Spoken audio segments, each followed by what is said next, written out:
Buenas noches.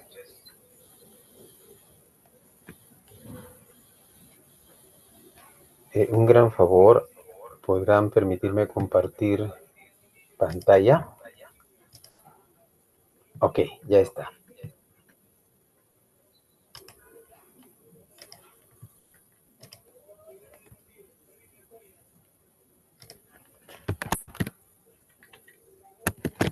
Muy bien, Buenas estimadas, noches. buenas noches. ¿Qué tal, Augusto? No se está viendo mi pantalla, ¿cierto?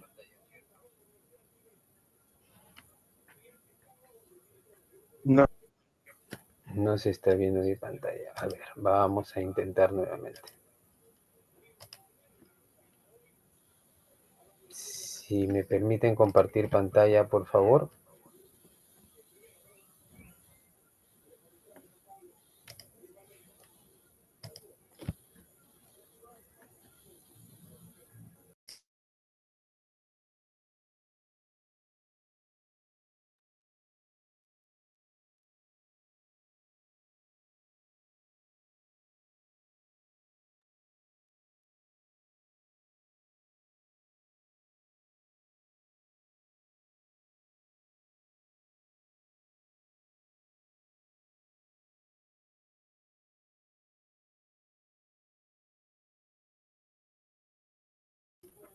Vamos admitiendo a los que se presentan.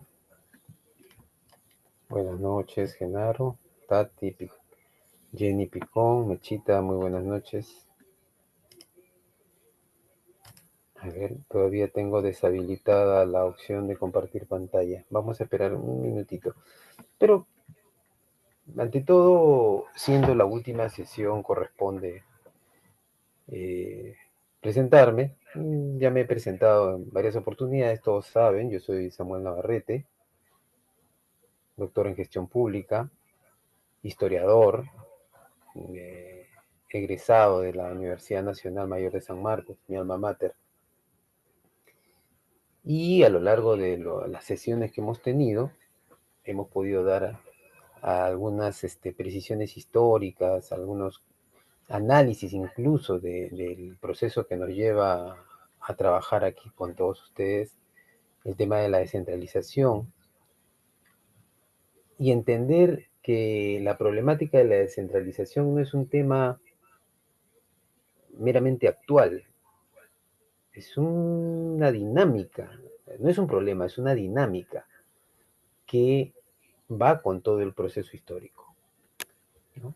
Les comentaba, a modo de repaso, a ver, un poco comentando, en la primera sesión nosotros hablamos de la organización del Estado, ¿sí? Y sus bases para la descentralización. En esa organización del Estado nos cuestionábamos y preguntábamos qué es el Estado, cuáles son sus niveles, quién gobierna en las regiones o en los distritos que ustedes, donde ustedes radican, ¿no? Para todos nos quedó claro y es parte de la formación de todo servidor público, de todo peruano en general, debiéramos conocer cómo funciona la estructura de nuestro Estado. Es un Estado moderno.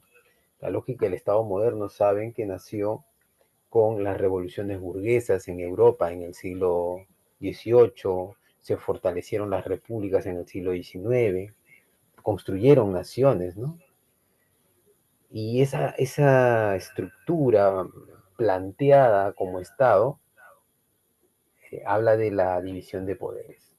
Una división de poderes para encontrar equilibrio a nivel de tres poderes del Estado, ¿no? El poder ejecutivo, el poder legislativo, el poder judicial. Hoy en día en nuestro país enfrentados, ¿no?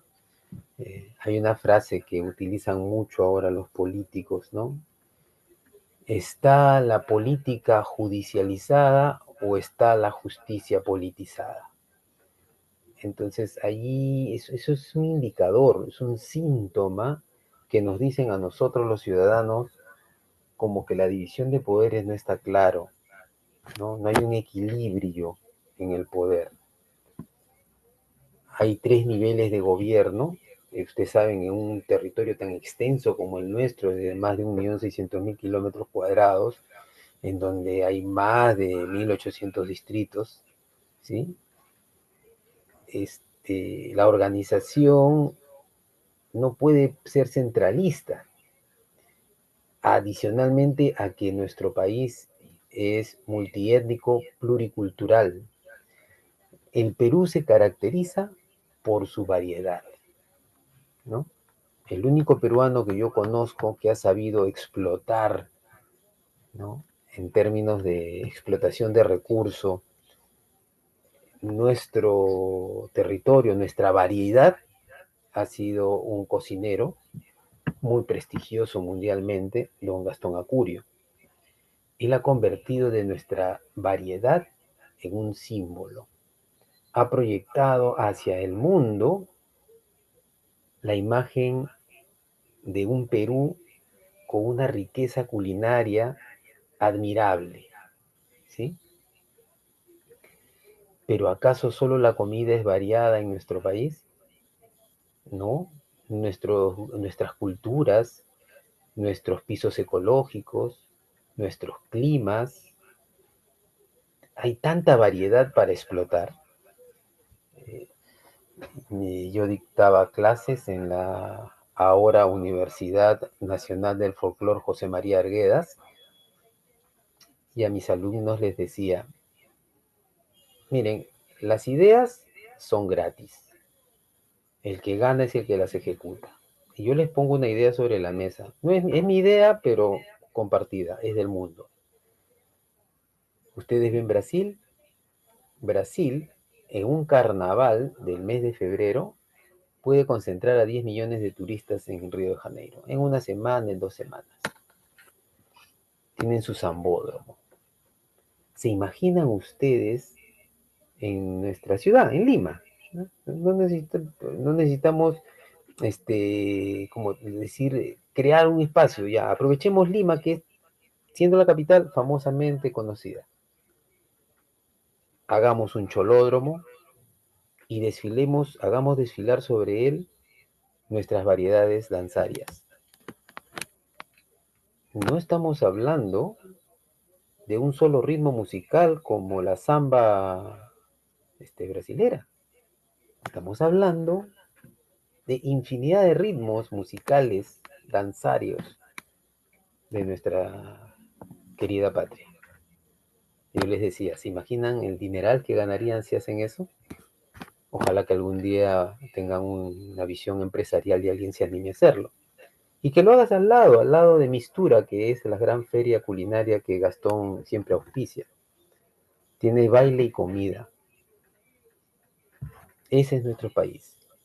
Ese es nuestro país y sobre ese país tan delicioso, tan hermoso, nos desarrollamos y generamos una organización, una estructura del Estado con 24 departamentos, ¿no? Ahora 26 gobiernos regionales administran esos 24 departamentos en nuestra provincia constitucional, 196 provincias, 1890 distritos. Son datos fríos, ese es nuestro país.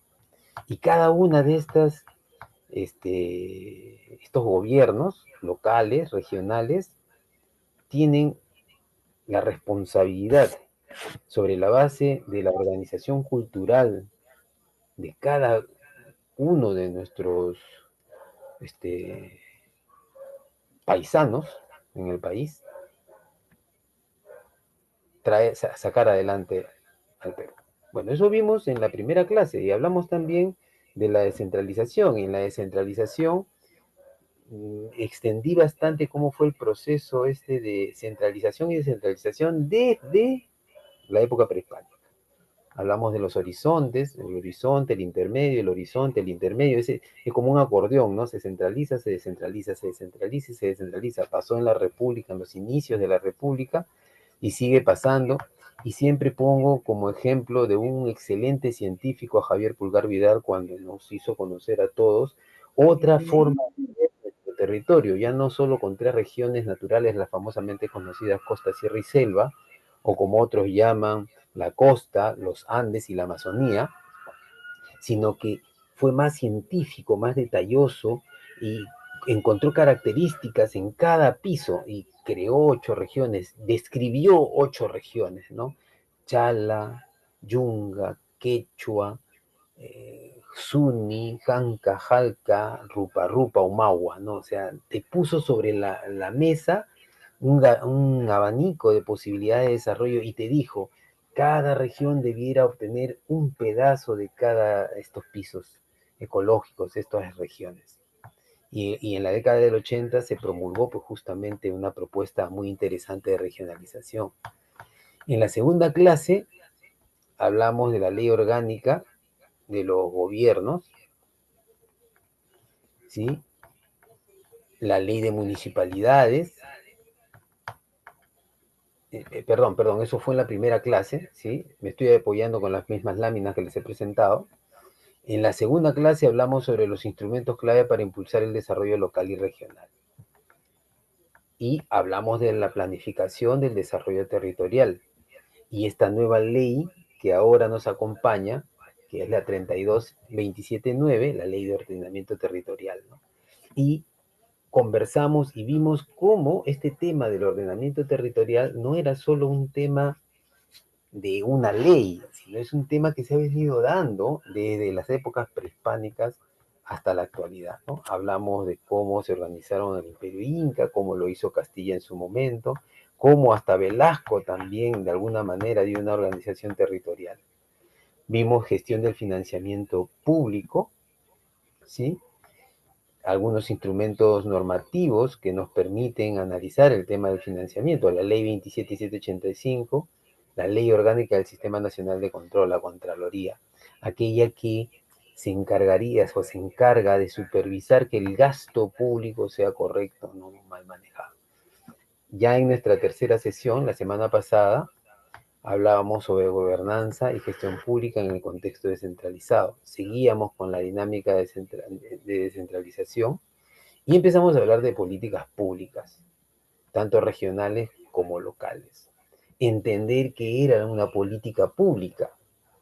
Analizamos y vimos que la política pública es un macro que fluye de la necesidad. Les comenté un poco de Montesquieu con su espíritu de las leyes.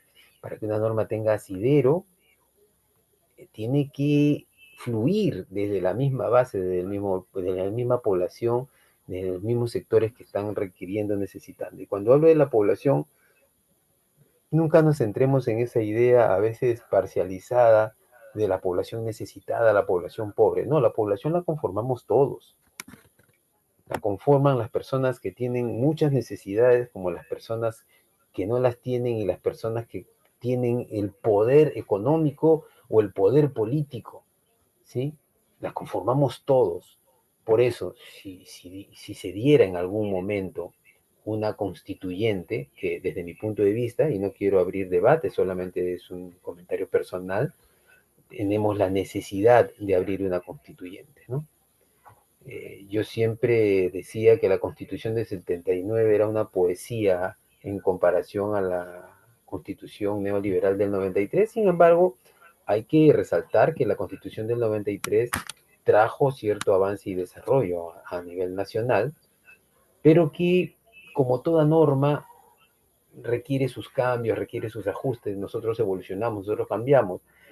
Y yo creo que en ese sentido, no quiero justificar lo que ha hecho este Congreso, en ese sentido, ellos mismos se dieron cuenta de la necesidad de cambio y bueno, ahora han terminado haciendo un pequeño Frankenstein donde han creado leyes, han cambiado artículos de la Constitución, prácticamente han hecho una constituyente que era necesaria, pero bastante parcializada, porque sabemos que los grupos políticos que ahorita están en el poder no están en sintonía con la población, no están en sintonía con el pueblo, ¿no? Las propias encuestas arrojan un rechazo total a nuestros políticos, ¿sí? Y eso es preocupante. Simplemente hay que tratar de, con cabeza fría, tratar de enfocarnos en unas nuevas elecciones, las del 2026, que son las próximas, si es que antes no se produce algún suceso o algún evento que cambie el norte político del país. habíamos hablado de un ciclo de vida en la elaboración de estas políticas públicas y habíamos definido 4 momentos, ¿no? El diagnóstico, la formulación, la implementación y la evaluación. Y el marco normativo en el que nos sostenemos siempre es el mismo, es las bases de la descentralización, la Ley Orgánica de Gobiernos Regionales y la Ley Orgánica de Municipalidades. Estas son nuestro sostén para poder articular, para poder integrarnos en la dinámica de gestión pública, políticas públicas a nivel nacional. Y ahí hablamos bastante de cada uno de los niveles, tanto a nivel regional como local, cómo cada uno va creando sus propias políticas, ¿sí? Va implementándolas sobre la base de sus propios diagnósticos, porque tienen realidades distintas. Eso hemos revisado en estas 3 semanas previas. Aquí me pide Augusto que le compartamos las diapositivas. No sé, está, Genaro me dice, efectivamente, Genaro, he estado haciendo un pequeño resumen de nuestros 3 clases anteriores, hoy es la 4ª. Quería que me autoricen para, ahora sí, ya tengo acceso a la diapositiva. Ahora sí, creo que ya se ve. No se ve aún, no sé por Sí qué. se ve, sí se ve. Sí ¿Perdón? vemos la diapositiva. Sí se ve la diapositiva. ¿Se ve la diapositiva? Sí. Gracias, ya, perfecto. Entonces, en esta 4ª sesión vamos a conversar un poco sobre los retos y el futuro del proceso de descentralización en el Perú, ¿sí? Retos es lo que todos los días, a lo que todos los días nos enfrentamos. Y hay quienes sostienen que la vida y la evolución es justamente parte de la vida superar los retos o los desafíos que se nos presentan. ¿Ya? ¿Qué objetivos nos estamos trazando para el día de hoy?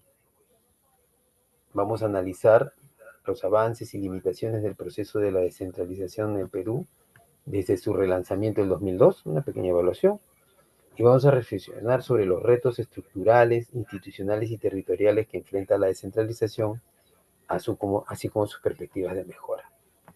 En este punto, como ya es de costumbre, quiero compartirles un video. Este de aquí es una entrevista de Radioprogramas del Perú, RPP, y es una especialista que nos desnuda. Es una entrevista de hace 2 años, pero lo que nos va a decir en esta entrevista es importantísimo. Le pido por favor a Vanessa que comparta el video si no es molestia.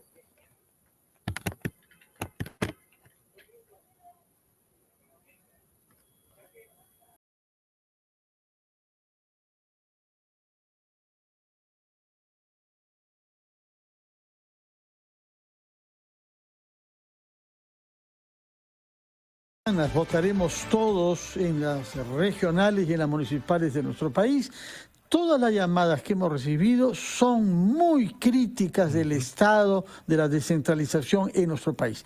Recurrimos a una socióloga, la señora María Isabel Remy, del Instituto de Estudios Peruanos, para que nos diga qué es lo que ha sucedido mal para que la descentralización que el IEP presenta como la única reforma institucional del Estado hecha en el siglo XXI haya terminado tan mal considerada por los peruanos. Señora Remy, buenos días. Buenos días, señor Carballo. Buenos días, Carlos. Encantada de estar con ustedes. Efectivamente, como lo han dicho los oyentes que han participado, la descentralización no satisface a nadie y sin embargo todavía no se reforma, ¿no? Entonces lo que hemos querido hacer en el instituto es levantar una serie de temas de la descentralización, y el primero es efectivamente qué ha fallado de la descentralización, ¿no?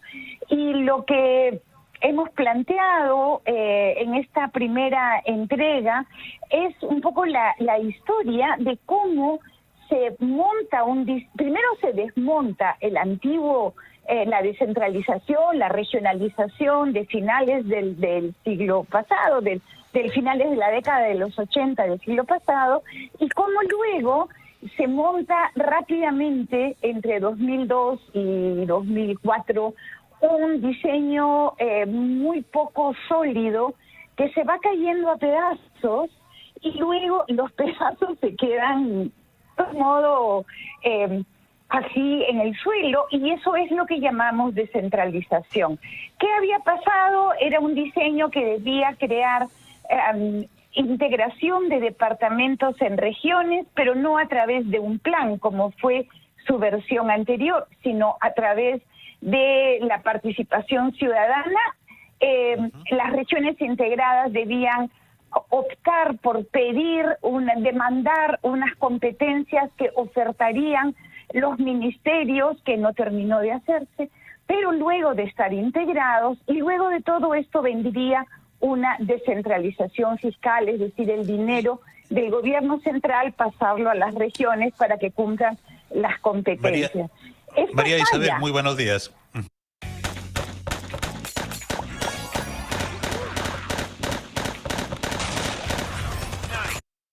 Sí.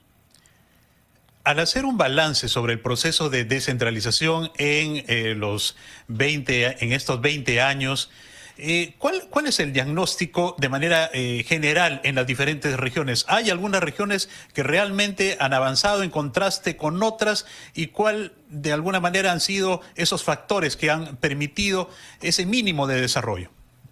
Mire, Carlos, sí, en 20 años es muy difícil decir que unas regiones han avanzado algo, algunas regiones grandes. Sin embargo, son también avances que luego suscitan retrocesos, ¿no? Uno puede decir, hubo alguna buena gestión en Arequipa, alguna buena gestión en Trujillo, pero luego se regresa. Ha habido iniciativas interesantes de agencias regionales de desarrollo, no terminan de consolidar para el gobierno central. En fin, no termina, yo creo, que de encontrarse una región exitosa. Qué sé yo, Tacna en un momento tenía un excelente sistema de planificación de sus inversiones en salud, muy ordenado, con un orden de prelación. En un momento se acabó y hay el mismo desorden de todas partes. Y entonces sí, hay un problema de diseño. No tenemos grandes regiones, las competencias están distribuidas un poco por todas partes. Todas son competencias compartidas. El gobierno nacional, el gobierno regional, el local, el distrital pueden hacer prácticamente el mismo tipo de obras. Encontramos proyectos de saneamiento en gobiernos regionales o proyectos de escuelas en gobiernos locales. No hay especialización. Sí, señora Remy, ¿por qué es que no se le logró crear regiones verdaderamente? Había un plan con 12 grandes regiones y el resultado es que en ninguna de ellas se logró fusionar, unir, integrar, y lo que tenemos son los mismos departamentos de antes que ahora se llaman regiones. ¿Por qué no fue posible eso? Bueno, cuando se hace ese plan, señor Carballo, fue entre el 80 y el 85, un plan nacional de regionalización. Se aprueba por el Congreso, se dan leyes orgánicas. En el 90 se constituyen ya estos espacios unificados y se les da gobierno. En el 92 tenemos el golpe de Estado, el autogolpe de Estado, que al cerrar el Congreso cierra los gobiernos regionales. En ese momento, esta experiencia de integración que tenía menos de 2 años se quiebra. Entonces no ha llegado nunca a consolidarse una experiencia de este tipo. hay varios intentos, hubo el referéndum que fracasó, no eran buenas regiones las que estaban ahí planteadas. Por supuesto, las de el 85-90 eran regiones mucho más sólidas, ¿no? Mucho más trabajadas, estudiadas, consolidadas, con planes de vías de integración, etcétera. Lo que se hizo en el 2004 para un referéndum 2005 era un desastre. Entonces, eso fracasa también. Pero la primera fracasa porque se cierra. Lo cierran junto con el Congreso. No nos acordamos, normalmente nos acordamos que se cierre el Congreso. Sí, era en el 92, por cierto. Ahora bien, ¿cuál es el impacto que tiene el hecho de que algunas regiones cobren canon, es decir, tengan ingresos directamente? ¿En qué ha sido útil eso? ¿Qué lección hemos sacado del canon en algunas regiones? El canon fue una iniciativa muy interesante. Era el 20% del impuesto a la renta de las mineras o de las extractivas, y en el año 2002 o 2003 se aumenta a 50%. También es el gobierno de Toledo, justo en el momento en que se está armando la nueva descentralización. Esto le da una diferencia terrible a nivel de los ingresos a las regiones y a las localidades. Este enorme diferencial de, por ejemplo, Huánuco no recibe y está al lado de Ancash. El yacimiento está muy cerca de 2 de Mayo Ancash, pero está en 2 de Mayo Huánuco, pero está en Ancash, y Huánuco no recibe nada. Entonces, pero hay distritos, San Marcos, por ejemplo, en Ancash, que reciben 200 millones o recibían una cantidad absolutamente desproporcionada, ¿no? Entonces, creo que lo que ha hecho el canon ha sido incrementado de esa manera, ha sido colaborar a una mayor fragmentación. Yo tengo mi plata. Esa es la idea. De acuerdo, muchísimas gracias, señora Remy, por sus explicaciones. Recuerdo que el IEP es una de las instituciones de investigación más antiguas y que se ha ocupado más del tema de la descentralización en el Perú, y que constata que la gran reforma del siglo XXI en realidad ha fracasado. Muchas gracias, señora Remy, que tenga buenos días. Nos vamos a... Muchas gracias. Una entrevista bastante dura, ¿sí? Pero que refleja claramente la realidad, ¿sí? Es la realidad que nos aqueja. ¿Yo qué puedo decir al respecto?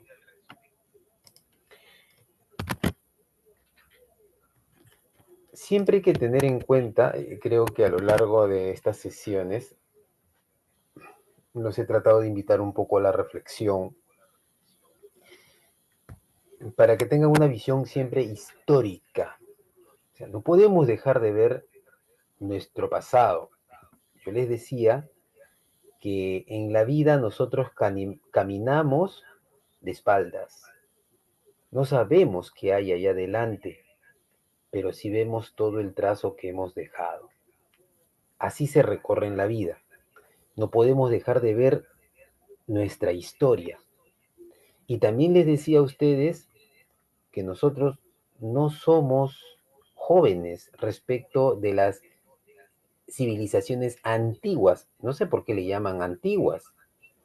Las civilizaciones jóvenes son las de allá, las de esa época. Es como que nosotros digamos que cuando éramos bebés éramos antiguos.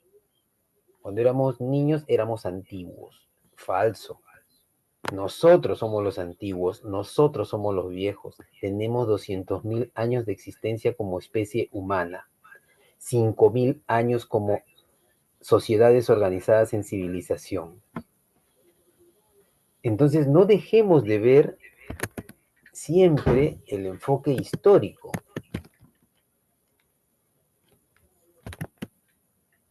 ¿Qué balance tenemos respecto del proceso de descentralización en el Perú? Le hemos escuchado a la doctora Remy, ¿sí? Ha puesto bien claro cómo este proceso de descentralización de estos últimos 25 años que hemos intentado sacar adelante, estos últimos 20 años, ha fracasado. Y también nos ha dicho por qué fracasó el de la década del 80. ¿Cómo se puede hablar de ese contexto histórico? Nosotros somos una república de 200 años. El Estado peruano tiene 200 años. Y aquí quiero yo también comentarles. Existir 200 años como una institución sólida como lo es el Estado peruano no es fácil. Como peruanos hay que aplaudirnos haber sostenido este Estado que es el que administra todo nuestro país. Claro, este Estado es manejado por gobiernos ocasionales que en muchas oportunidades a lo largo de nuestra historia han sido tomadas por la fuerza a través de caudillos militares, luego por fuerzas armadas en su conjunto, pero gran parte elegidas por nosotros mismos, o una parte elegida por nosotros mismos. No puedo decir gran parte porque la mayor cantidad de veces han sido de facto los gobiernos. Entonces, en estos 200 años de autonomía, de país, de república, el Estado ha sido centralista. Estaba centrado en Lima. Lima es una ciudad, aparte de lo hermosa, es una ciudad con una historia de 500 años que corre primero por toda la costa sudamericana como virreinato del Perú. Fue muy importante en todos esos 300 años de época virreinal. Era imposible pensar en un gobierno descentralizado cuando tenías una ciudad que estaba a la altura del boato de las grandes ciudades del mundo, de París, de Roma, de cualquier otra. ¿Sí? Entonces, entre 1821 y 1980, es un Estado centralista que está centrado en Lima, que adoptó el modelo unitario y centralizado, donde Lima es el eje del poder político, económico, administrativo, y nuestras regiones, que se convirtieron de intendencias, ¿no? Primero, corregimientos, de corregimientos a intendencias, de intendencias a departamentos, pero en realidad carecían de una autonomía efectiva. Y las demandas que ellos hacían eran resueltas siempre en Lima. Y ese era el Perú hasta 1980.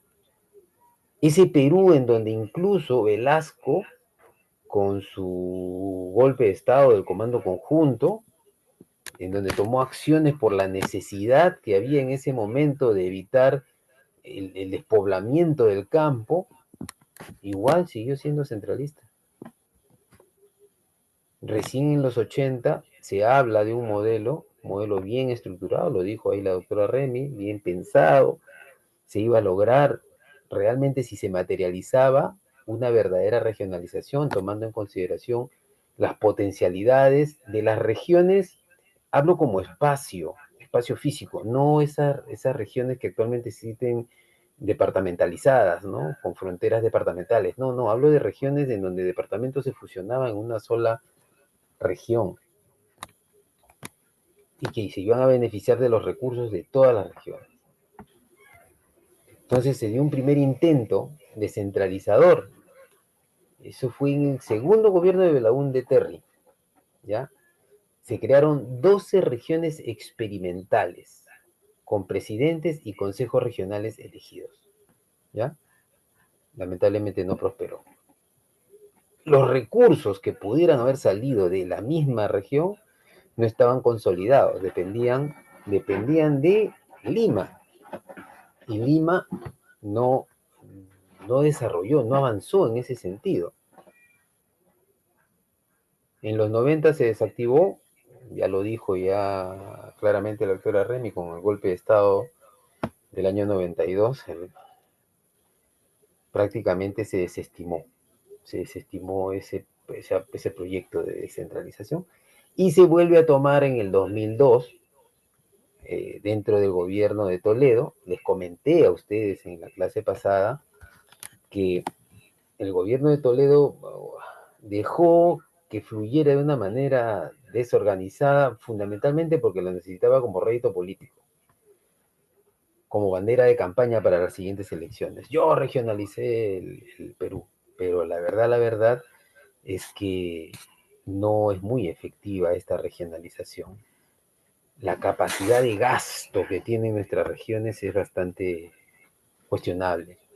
Si les decía a ustedes que del 100% al mes de noviembre, al mes de octubre, en donde deberían tener pues 80%, 75% del gasto, algunas regiones no llegan ni al 40, ni al 20%, ¿no? Y eso es realmente preocupante, ¿no? No tener capacidad de gasto, habiendo tantas necesidades. Pero allí surge la ley de base de la descentralización, la 27783, ¿ya? Hay las leyes orgánicas de los gobiernos regionales y municipalidades. Y se crean formalmente los gobiernos regionales sobre cada uno de los departamentos, sobre Lima, la metrópoli, la ciudad de Lima, y sobre la provincia constitucional del Callao. Es por eso que tenemos 23 departamentos y una provincia constitucional, pero tenemos 26 gobiernos regionales. ¿Y qué fue después de ello, hoy, en la actualidad? Tenemos una situación bastante crítica, ¿sí? Nosotros nos sostenemos en normas. Ya les he compartido, necesitamos leer detenidamente la ley de base de la descentralización, la ley orgánica de los gobiernos regionales y la ley orgánica de municipalidades. ¿Por qué es importante ello? Porque con este instrumento yo puedo levantar la información, seguir los 4 pasos para la creación de políticas públicas. Hago mi diagnóstico, ¿cierto? Hago mi formulación, formulo una política, ¿no? La implemento y la evalúo. La Constitución Política del 93, que es la que actualmente nos rige, establece que somos un Estado unitario, descentralizado, y que nuestros gobiernos regionales y locales cuentan con autonomía, ¿ya? Y reconoce también la transferencia de las competencias, recursos y funciones como parte de ese proceso descentralizador. Hay que trasladarle recursos, no solamente empoderar en papel, sino también darle los recursos para que pueda ejecutar ello. En la ley de base de la descentralización, ¿qué se define? Habíamos dicho que se definen principios, objetivos, niveles de gobierno, y ahí viene pregunta de la evaluación, por cierto, ¿no? Los principios, revisen bien. Todas las preguntas que se les va a formular en la evaluación final están contenidas en las 4 presentaciones que hemos compartido. Pero ¿qué es lo importante de esa ley de bases de la descentralización? Que establece tipos de competencias exclusivas, compartidas y delegadas, e introduce el elemento fundamental, que es una planificación concertada y la participación ciudadana como eje de gestión. Todos ustedes saben que en la planificación hay 4 pilares, ¿cierto? Que es la organización, que es la dirección, que es el control, y que es la, a ver, voy a tratar de hacer memoria, es organización, la control, a ver si me ayudan, A ver, pueden compartir, escribir, para tratar de recordar los 4 pilares de la organización o de la gestión, que es organización, dirección, control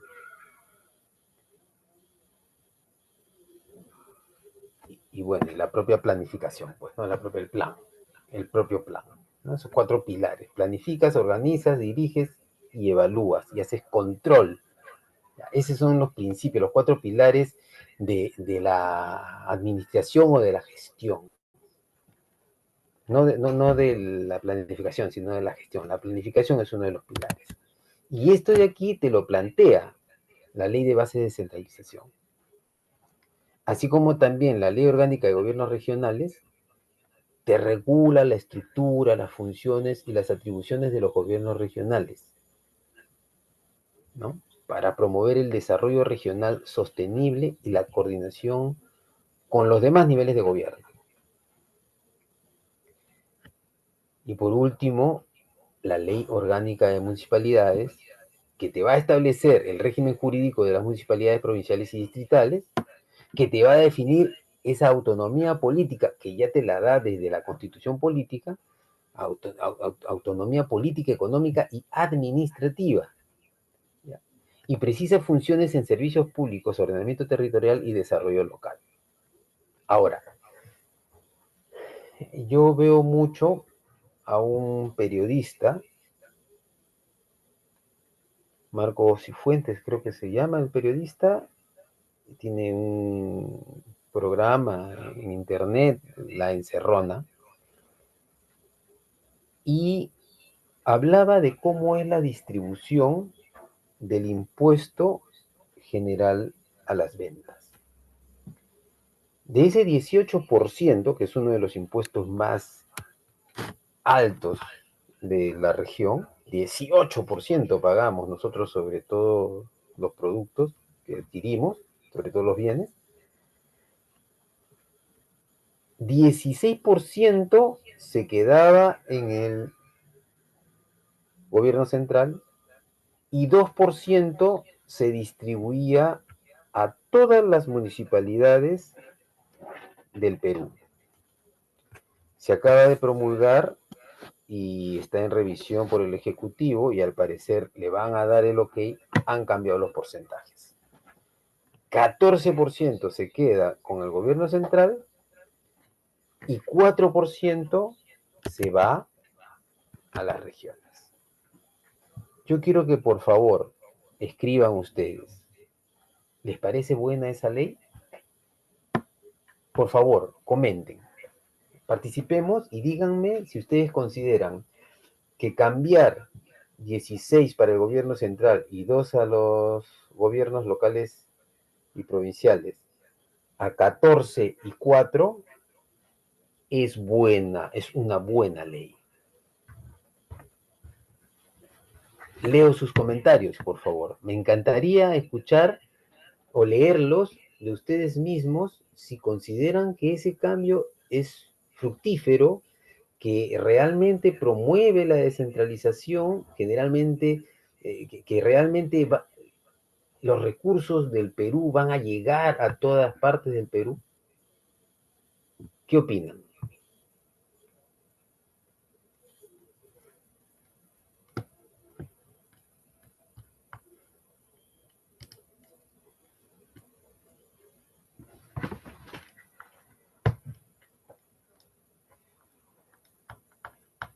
Los leo, por favor.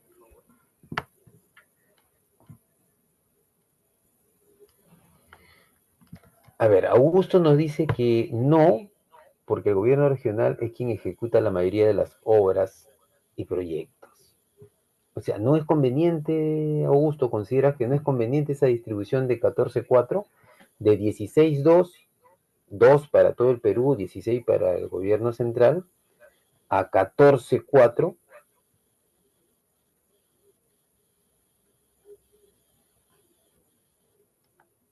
Por tu respuesta, uno puede decir que eso va a limitar la ejecución de las obras y proyectos, que es lo que se puede deducir de tu respuesta. Tati considera que es, disculpa Tati, no te había leído, estaba tapándome otra ventana. Tati considera que es muy poco. Ustedes se van a quedar sorprendidos, como yo me sorprendí cuando me dijeron cuánto significa ese 2% de más. Ese 2% significa 10.000 millones de soles. Así como lo escuchan, 10.000 millones de soles. Actualmente reciben todas las, o sea, como concepto de recaudación por IGB, estoy hablando solamente de IGB, por causa de IGB, todos los gobiernos locales y provinciales del Perú, 10.000 millones. Y ahora van a recibir 20.000 millones si es que el Ejecutivo aprueba esa norma. Acá Hilder nos dice que los gobiernos locales son autónomos y ejecutan sus obras con presupuesto aprobado. ¿Ya? Pero la pregunta, Hilder, es, esta norma que tiene que refrendar, que tiene que aprobar el Ejecutivo, que ha emitido el Legislativo, ¿es realmente favorable para el Perú?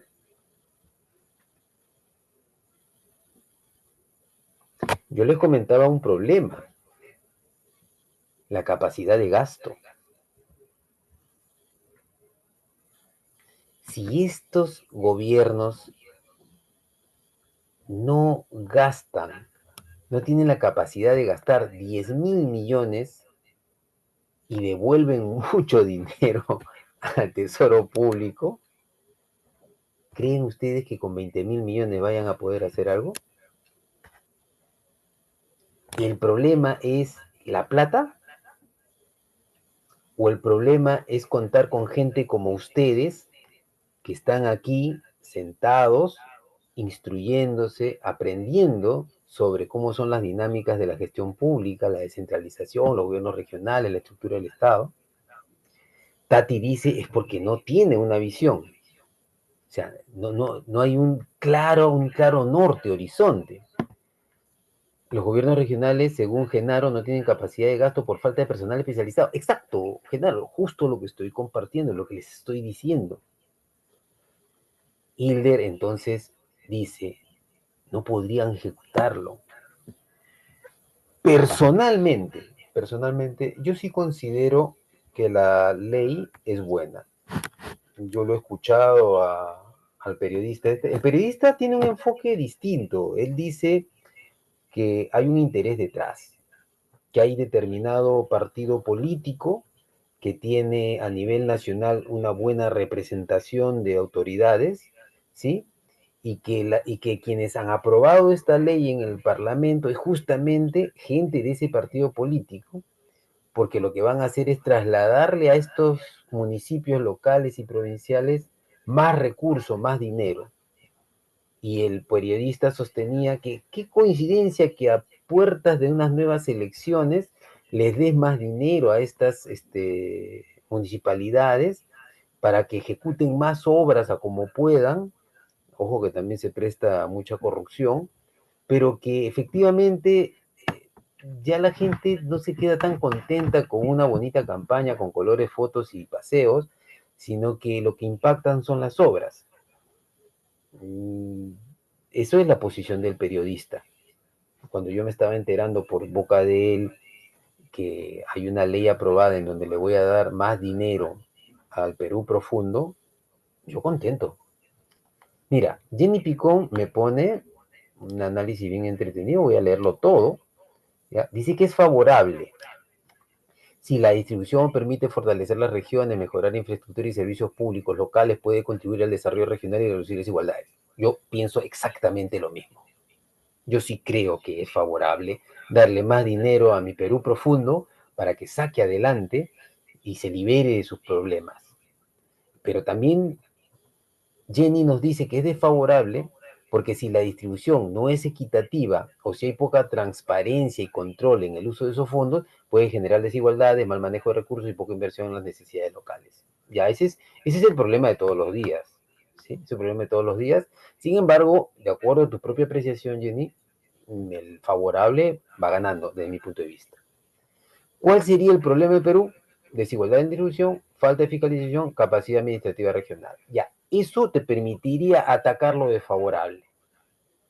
Ustedes que en sus noches de descanso, en vez de estar echados viendo un partido de fútbol o viendo una película o disfrutando a la familia, están sacrificando ese tiempo para aprender algo, ¿no? A través mío espero que haya podido compartirles a lo largo de estas 4 sesiones algo de que les interese y los promueva, los invite a seguir profesionalizándose, a seguir desarrollando capacidades que te hagan un individuo necesario en el Perú profundo. ¿Sí? Aprendamos lo más que podamos. Yo siempre parto como esa pureza del derecho que siempre dice, todos nacemos buenos. La sociedad nos transforma, nos maltrata, nos malogra, dice. Hay otros que piensan al revés, que todos nacemos malos y la sociedad más bien nos regula, nos vuelve buenos. Yo sostengo que todos los que estamos aquí presentes somos buenos. Tenemos discrepancias, diferencias, se nos han presentado situaciones frente a momentos adversos nuestros, pero yo estoy seguro que los que estamos aquí presentes tenemos el hecho mismo de que se estén capacitando es porque tienen una proyección. Arístides nos dice, pienso que la política nacional no se cumple por los ministerios o sectores. Un tiempo los sectores fueron ejecutivos y en otro régimen o gestión normativos. Es un problema político, ¿no? Arístides nos plantea que el problema es político. Cuando hablo de político, no hablo de político partidario. Hablo de que nuestros sectores no te plantean políticas públicas. La política no es partidaria. Los partidos políticos se llaman así porque supuestamente ellos tienen propuestas políticas para salir de las dificultades, para generar desarrollo. Por eso se llaman partidos políticos, porque ellos deberían tener propuestas políticas, ¿no? Y Arístides mete el dedo en la llaga y dice que la política nacional no cumple, no se cumple. Mechita, el tema es que el brindar más presupuesto a través del Foncomún no cumplen con ejecutar las obras. Gracias, Mechita. La denominación correcta de ese 2%, ahora 4%, es Foncomún. Gracias, Mechita, por el dato. No cumplen con ejecutar las obras, las mismas que se prestan a temas de malversación de los fondos y los más perjudicados es la población. La población por falta de obras, por falta de una buena ejecución del gasto.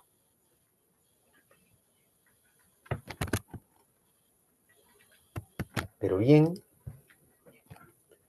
¿qué avances? Les comentaba de una norma que de verdad ahora en la mañana me estaba enterando. Ha sido una norma que se ha firmado entre gallos y medianoches. A mí me llama mucho la atención. Porque ya parece un modus operandi. Si bien es cierto, el periodista tiene una posición ya bastante clara y él dice ser un periodista imparcial, pero como dice Aristóteles, somos animales políticos. Siempre vamos a tener una posición política y sobre ello vamos a dar una opinión. Pero sí hay avances, ¿no? La creación y la conciliación de los gobiernos regionales fue un avance, ¿no? Esa autonomía en la planificación del presupuesto es un avance. La participación ciudadana a través del presupuesto participativo, a través de las audiencias, y yo les comentaba a ustedes a partir de otros instrumentos que han salido y que son importantísimos, como el propio libro de reclamaciones, la ley de transparencia, ¿no? Son instrumentos que al ciudadano le permiten participar. Nosotros como servidores públicos siempre tenemos que entender que cuando el ciudadano se queja, que cuando el ciudadano reclama, está participando. Es su dinero. es su país administrado por un Estado que les pertenece. Y tienen todo el justo derecho de participar en él, opinar. Hay logros sectoriales en infraestructura, en servicios municipales, inversión pública descentralizada. Veamos el Perú del siglo XX y veamos el Perú del siglo XXI, si hay avances. Hay avances también en la corrupción terribles, terribles, ¿sí? A mí me preocupa mucho el tema de la corrupción. Es muy triste realmente como vemos, pero yo les comento, por ejemplo, a ustedes, a ver, siempre, ustedes saben cómo es un plano cartesiano, ¿cierto? Son dos ejes, un eje vertical, un eje horizontal, el Y, el X, ese es el plano cartesiano, creado, inventado por el famoso matemático, filósofo René Descartes, como lo conocí en el colegio cuando estaba en quinto año de media, Descartes.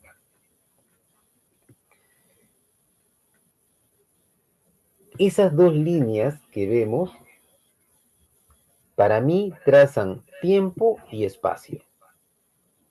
Siempre situémonos en tiempo y espacio. Veamos el Perú de la década del 80 del siglo XX.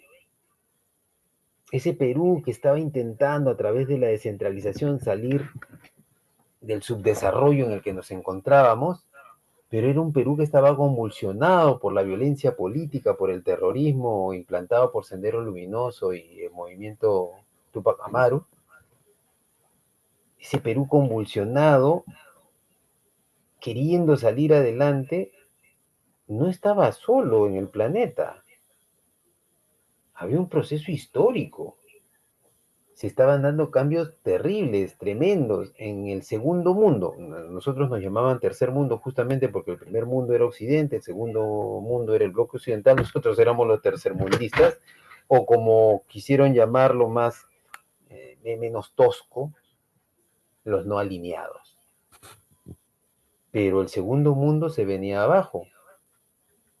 Vino la perestroika, después la caída del muro de Berlín, y la imposición del neoliberalismo, y nuestra constitución del 92 nace justamente en esa dinámica, la constitución del 93, perdón, que es posterior al golpe de Estado del 92, nace en ese contexto mundial. Por eso, siempre situémonos en el tiempo y espacio.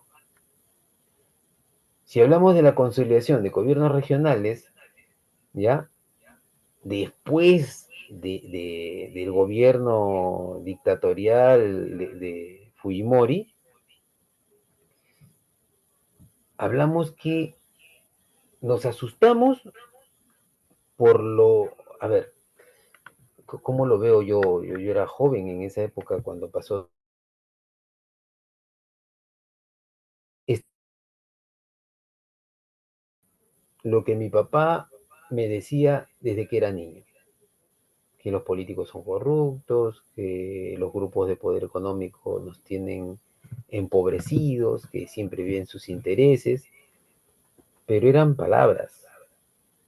Y era bien difícil llevar a la cárcel a alguien con poder político económico. Pues el señor Montesinos, si vamos a encontrar algo de bueno en lo que hizo, es que lo puso en audio y video. Lo puso en audio y video y todos lo estábamos viendo y no podíamos negarlo. ¿Ustedes se imaginan a esos jóvenes que atravesaron su adolescencia en la década del 80 con violencia política, ¿sí?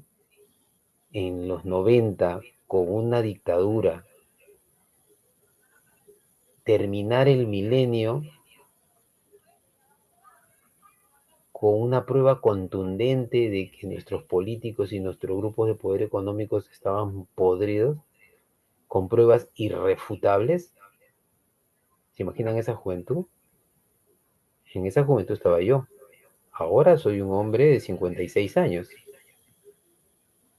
Mis valores religiosos, morales de familia a mí me han permitido llevar una vida sana, tranquila, sin escándalos, sin problemas,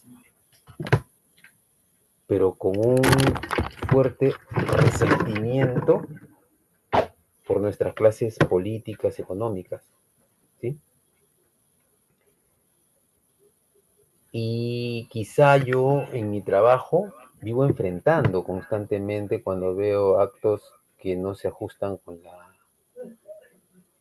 la esencia, con la moralidad, que están más ligadas a la corrupción.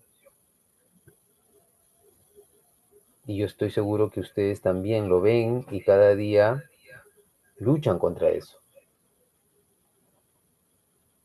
En este milenio, en el 2003, se crearon entidades con personería jurídica y con bastante autonomía, ¿sí? Que pueden ser inclusive los consejos regionales, las mismas presidencias, las gerencias regionales. Ese avance, esa consolidación en los gobiernos regionales, lo que buscaba justamente era peruanos, este es un trabajo de todos, no es un trabajo solo de Lima. Y han visto cómo se gobierna, cómo se ha venido gobernando por tantos años. Ustedes tienen la tarea de sacar adelante. Y esa autonomía permite elaborar o permitió elaborar planes de desarrollo concertado, ¿no? Tanto en las regiones como en los gobiernos provinciales, locales. Le dan esa libertad de poder plantear, formular sus propios presupuestos e integrar a la gente, a la comunidad, ¿sí? Esa participación ciudadana, esa autonomía, ese empuje por una regionalización que se hacía necesaria, llevó a construir, a mejorar la infraestructura vial en algunos casos, la cobertura de los servicios municipales. Ahora, a veces lo que nosotros conseguimos no necesariamente es por lo que nosotros hacemos. No nos salgamos del mundo, del proceso mundial. No nos salgamos de ese proceso mundial. El año que yo nací, 1969, que fue un año después del golpe de Estado de Velasco, que fue el año en que el hombre llegó a la luna, ¿sí? Ese año pasó algo que cambió el mundo y que es el mundo que vivimos. A ver, pregunta por los 500.000 reales. No es pregunta de examen, pero ¿quién me dice a mí qué pasó en 1969 que hizo que cambie el mundo? Para darles una ayuda. ¿Qué se inventó?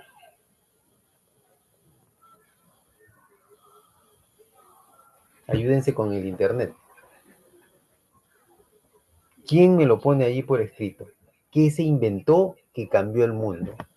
Fue un invento tan grande y tan potente como la rueda, como la escritura.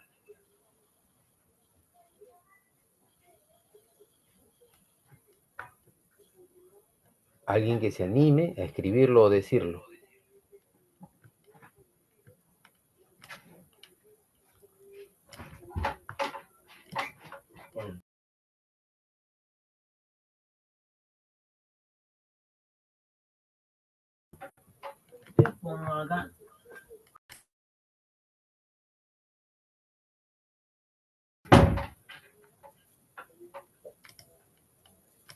A ver, acá Mechita habla de la era de las comunicaciones digitales. Ahí va, como dice, caliente, caliente. Se inventó el microchip.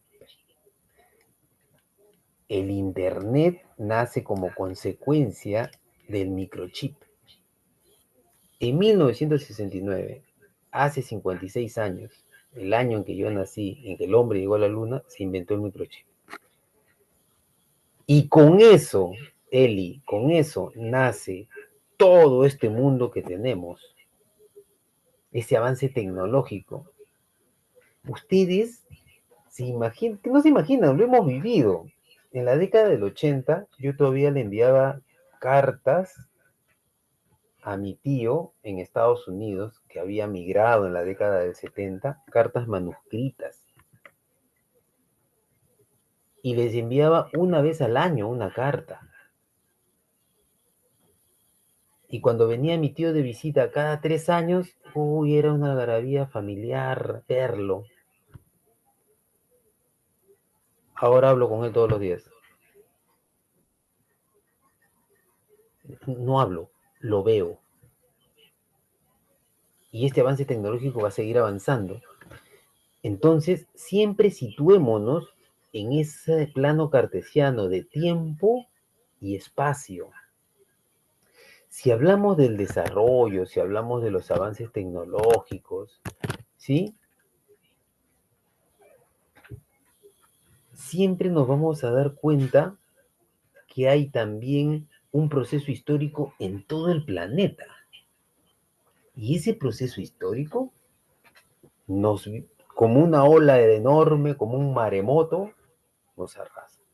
Los historiadores cuando hablan de las revoluciones, ¿no? La primera revolución industrial del siglo XVIII, la segunda revolución industrial del siglo XIX, y hablan de la revolución tecnológica del siglo XX.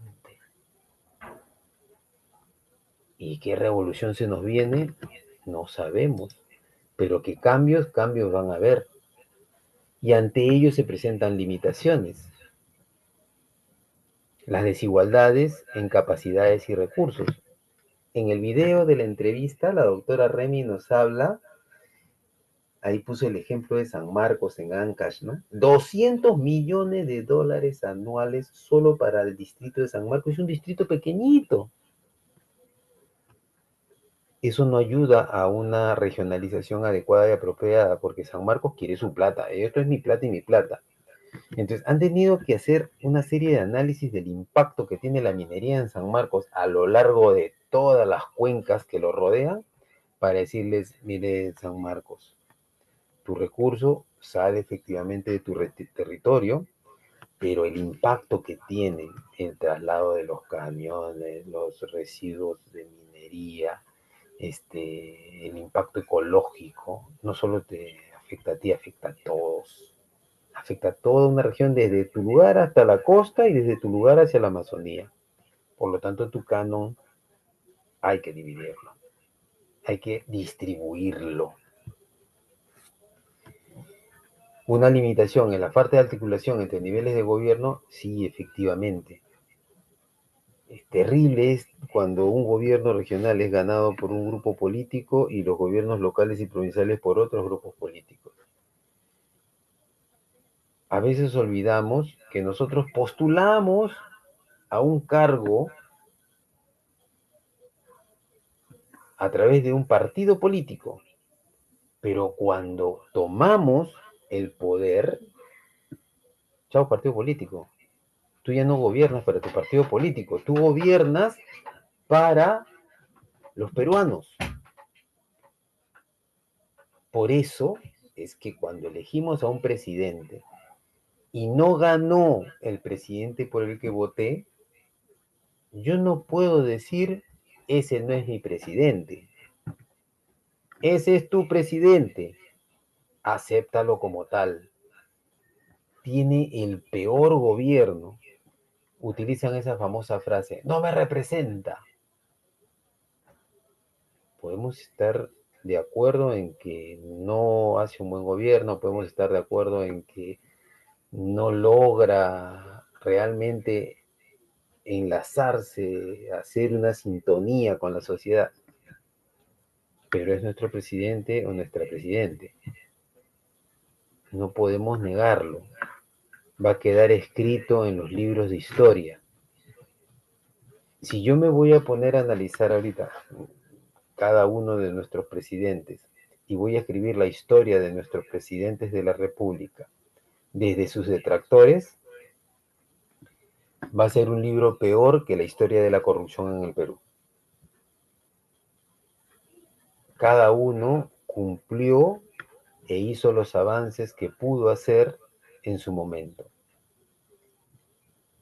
Por favor, no vayan a pensar ustedes que yo estoy dando una opinión favorable del gobierno actual. Como la gran mayoría de peruanos, yo estoy muy decepcionado de nuestros gobernantes, tanto del Poder Ejecutivo, como del Poder Judicial, como del Poder Legislativo. De verdad, estamos en una crisis terrible, ¿sí? Y yo estoy desesperado, deseoso de que esto cambie. Pero esas son nuestras autoridades y fueron elegidas y no hay interpretaciones y decir no, que lo elegimos al otro y que esta persona entró. No, esos son nuestros políticos y las reglas de juego estaban así establecidas. Y si quieren ver ustedes avances en este gobierno, sí, sí los hay. Serán pocos, pero sí existen. Ahora, existen escándalos, desaciertos, sí, efectivamente también hay. Posiblemente son más los otros y menos, pero siempre se avanza. En este mundo globalizado, por decirles nada más, un golazo de media cancha que se ha dado en este gobierno, que no necesariamente este gobierno lo promovió, porque hay que entender que los gobiernos anteriores son los que gestionan y el que se lleva el premio a veces es el que menos actuó sobre ello.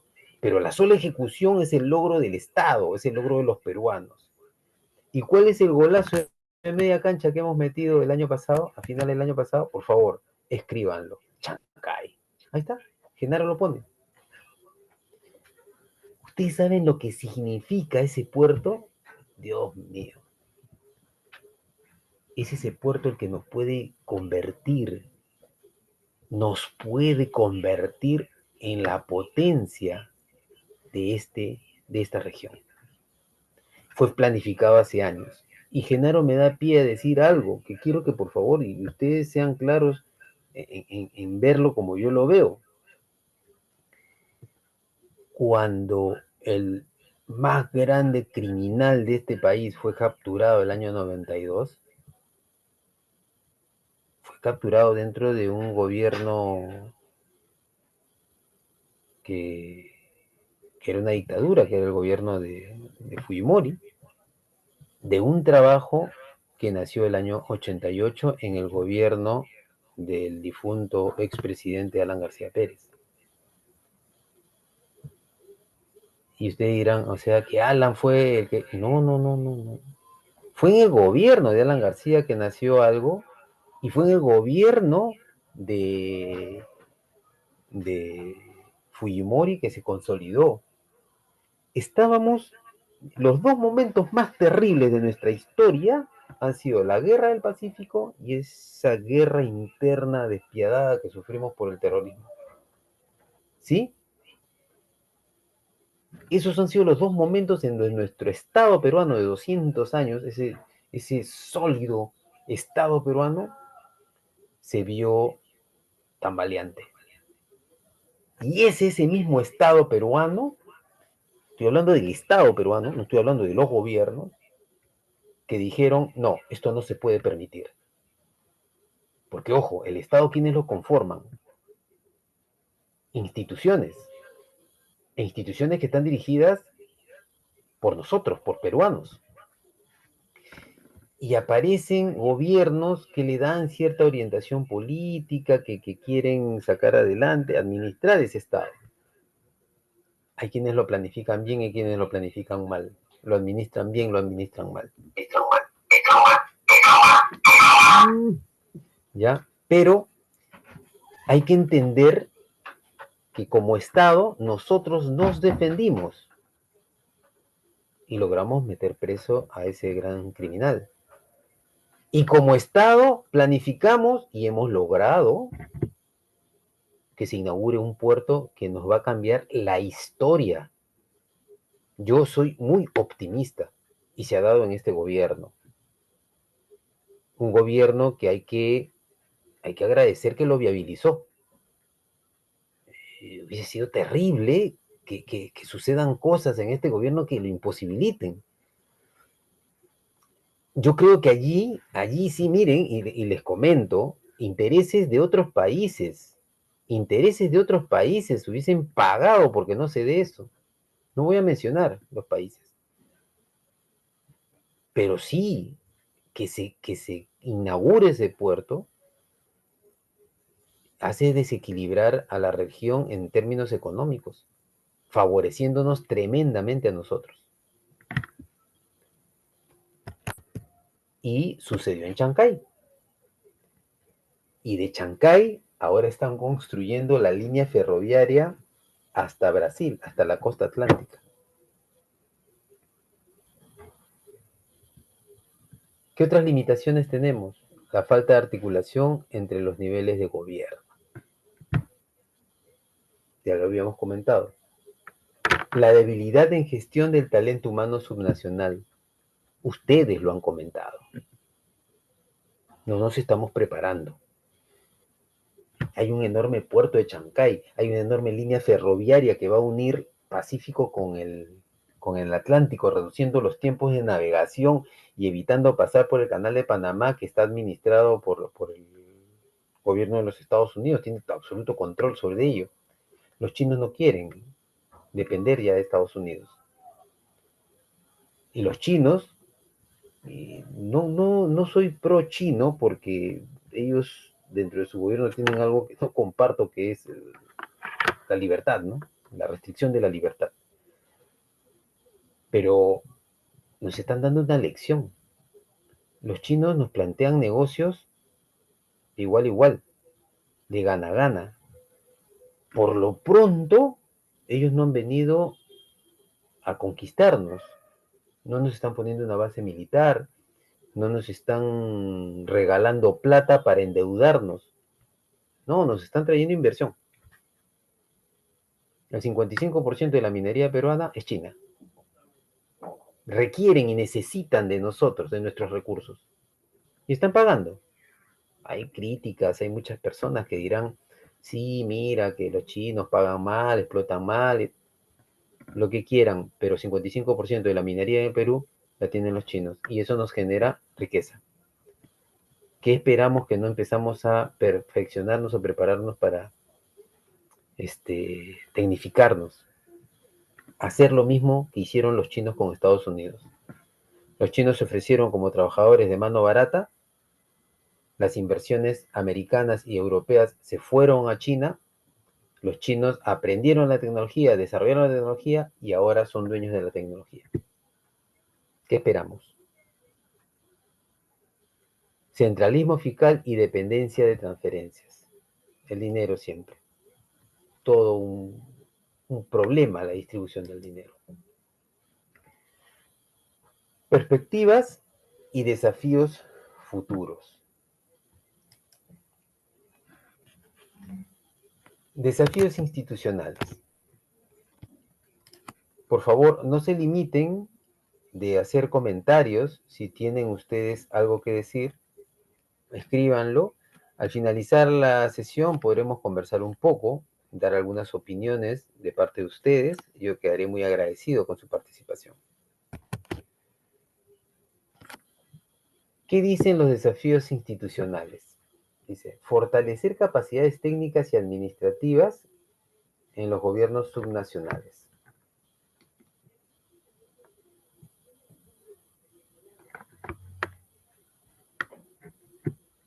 La necesidad de fortalecernos. No esperar a que... Ahí, por ejemplo, es algo increíble, ¿no? Cuando hablamos de la Universidad Nacional Mayor de San Marcos, si existe un mayor es porque existe una menor. Aunque no se denominan así, pero así fueron consideradas en su momento, existen 5 universidades menores en el Perú.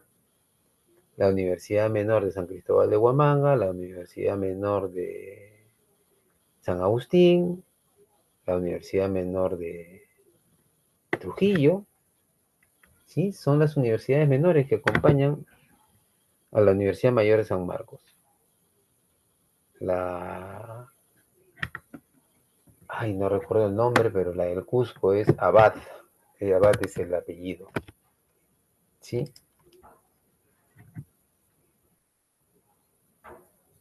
Y un empresario que ahorita está en la escena política y es muy cuestionado por su forma de hablar, hizo de la educación, obviamente, un negocio porque es empresario, pero implantó una dinámica y una lógica distinta. Y dijo, una universidad no tiene que estar ubicada en un solo sitio. Una universidad tiene que estar donde la gente necesita ser educada.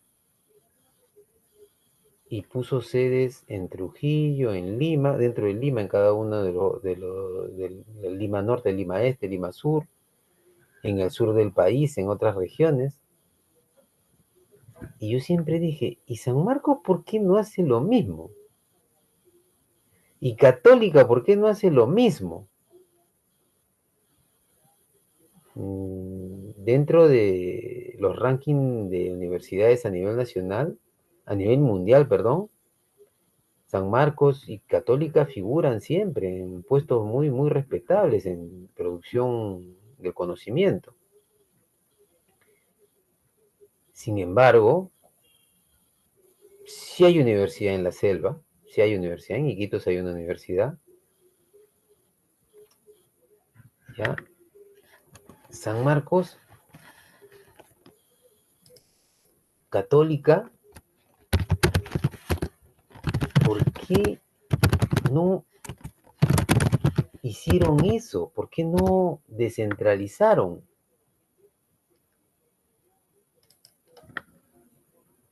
¿Por qué no descentralizaron?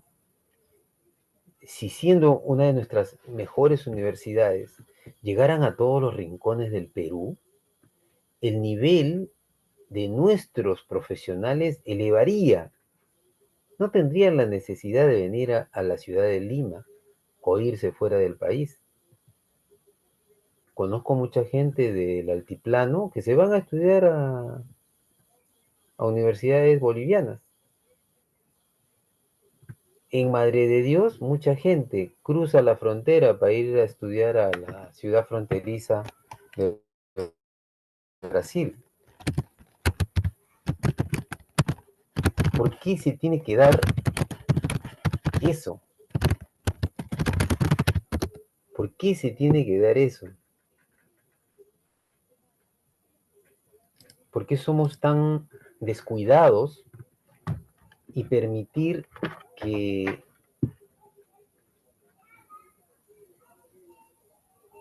no llegue el conocimiento o no llegue la formación a todos los rincones del país?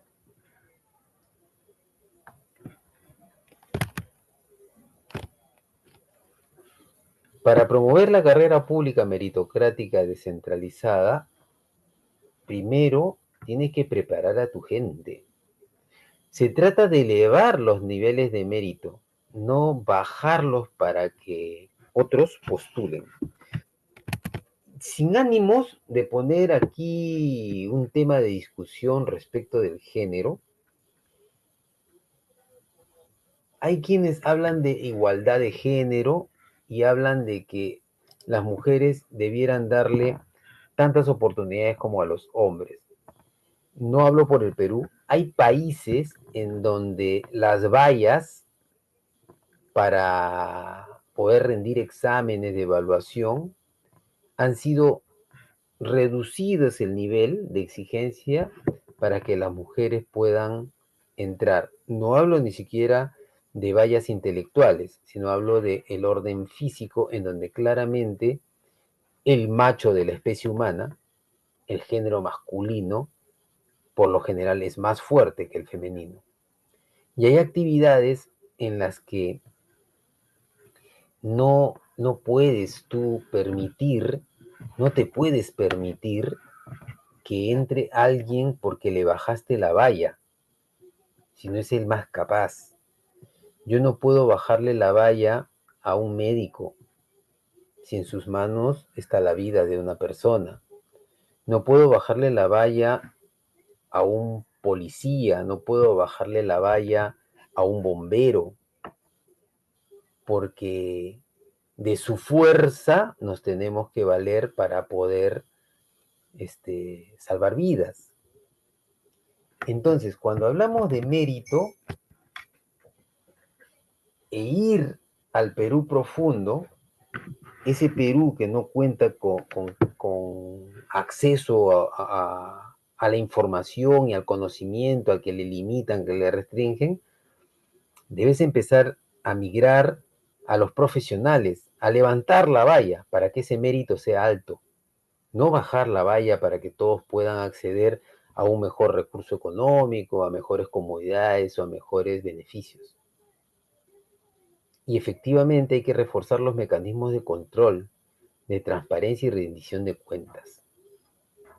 Y en eso yo considero que es la ciudadanía la que se tiene que valer. Tenemos que apoyarnos en la ciudadanía, porque la ciudadanía es la que va a fiscalizar de algún modo, se va a acercar, ¿sí?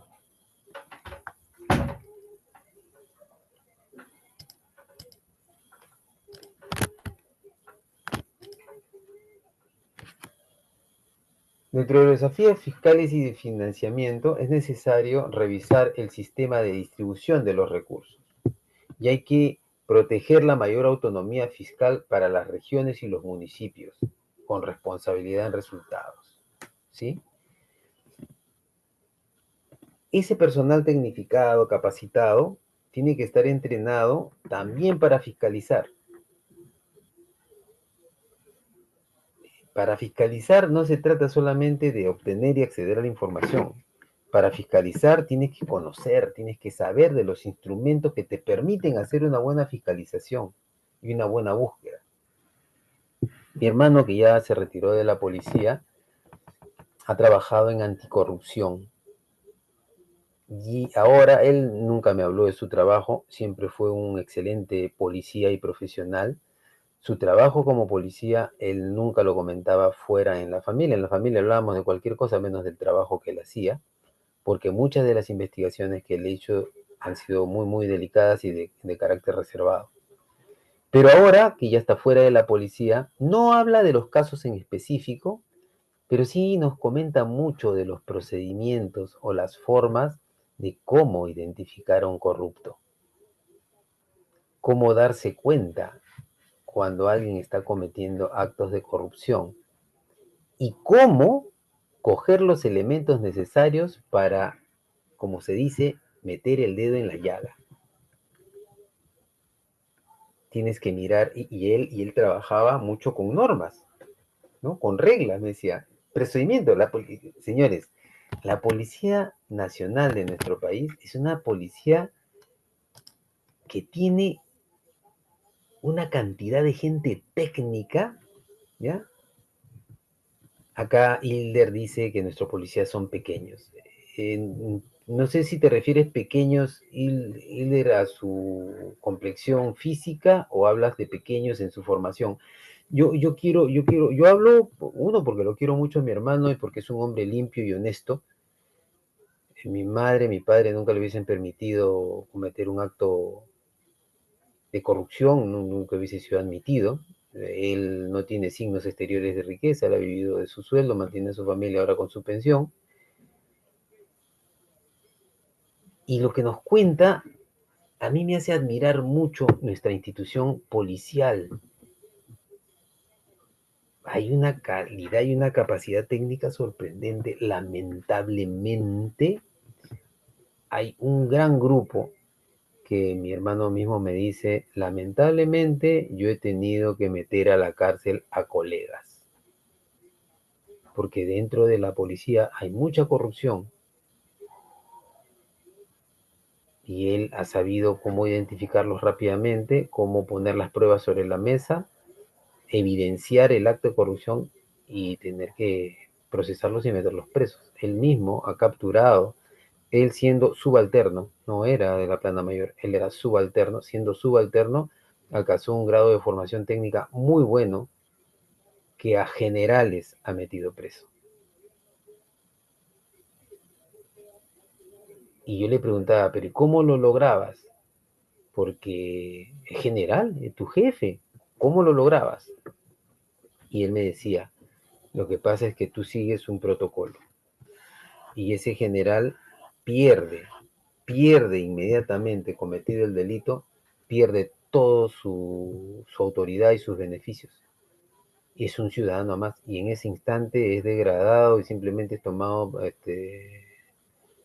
preso y puesto a disposición. Se los estoy diciendo de una manera bastante superficial, porque en realidad hay mayor detalle, o sea, es un nivel espectacular el que él me contaba, espectacular de verdad, de verdad. Lo miraba siempre con mucha admiración hasta ahorita, con mucha admiración cada vez que nos cuenta sus operativos, cómo los desarrollaba. ¿Qué desafíos territoriales tenemos? Es impulsar política de desarrollo territorial equilibrado. Cuando hablamos de equilibrio, miren, veamos nuestro hermoso mapa. Veamos nuestro hermoso mapa. Si todos aquí conocemos bien y sabemos bien de nuestra geografía, sabemos identificar dónde está San Martín. No sé si se ve en el cursor. Aquí tenés San Martín, Loreto, Ucayali, Madre de Dios, Puno, Arequipa, Moquegua, Purímac, Cusco, Ayacucho, Huancavelica y Calima, ¿sí? Junín, Cerro de Pasco, Huánuco, Ancash, La Libertad, Cajamarca, Amazonas, Lambayeque, Piura, Tumbes, ¿sí? Ese es nuestro país. He tenido la oportunidad de conocer el 80% del país. No he viajado mucho a la Amazonía, no me he dado ese gusto. Me falta conocer los 3 departamentos de la Amazonía y Cajamarca. Después, todos los países, todos los departamentos, Amazonas tampoco conozco, perdón. Después todos los departamentos, he trabajado en la mayoría de departamentos. Y las propuestas que daba, pues, Pulgar Vidal con las regiones, la propuesta de los 80 te hablaba, por ejemplo, de que Tumbes, Piura, Lambayeque y Cajamarca conformaban una región. Arequipa conformaba una sola región, lo vimos en el plano la otra vez, ¿cierto? Puno, Moquegua, Tacna como conformaban otra región, la región Mariátegui creo que le llamaban. Pero yo sería más radical porque yo personalmente, yo me borraría esas líneas y haría, no sé, 4 regiones del Perú. ¿Cómo me imagino una regionalización? Se lo digo sin haber profundizado mucho en un tema técnico. Acá te habla de la limitación clara de competencias y fronteras territoriales.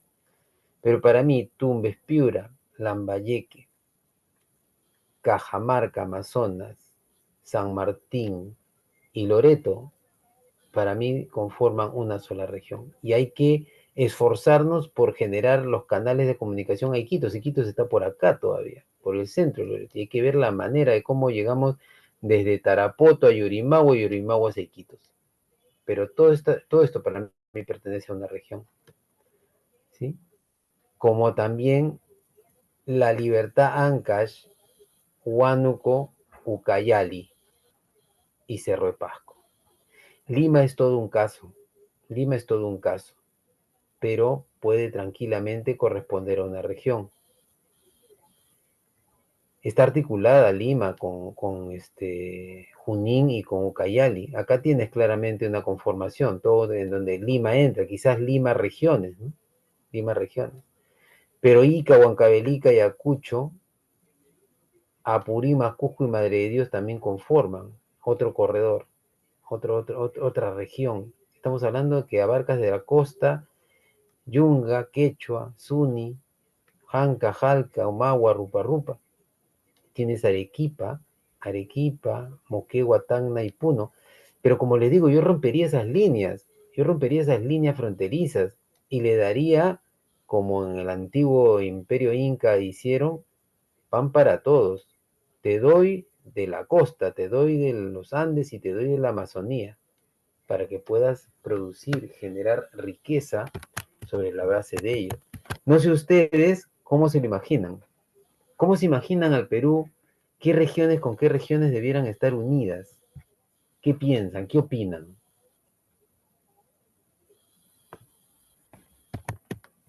A ver, ¿quién emite sus comentarios?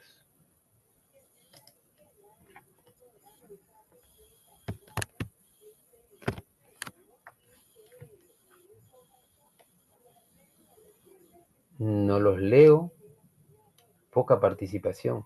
Espero que a la hora de que den su evaluación, son solo 10 preguntas hasta donde tengo entendido. Yo he mandado algunas preguntas de más, pero 10 preguntas son bastante buenas, posiblemente sean menos, no lo sé, pero ahí les daría alguna ayuda, unos minutos para que puedan tener claro qué preguntas pueden desarrollar, ¿no? Qué cosas pueden ir viendo para poder obtener buenos resultados.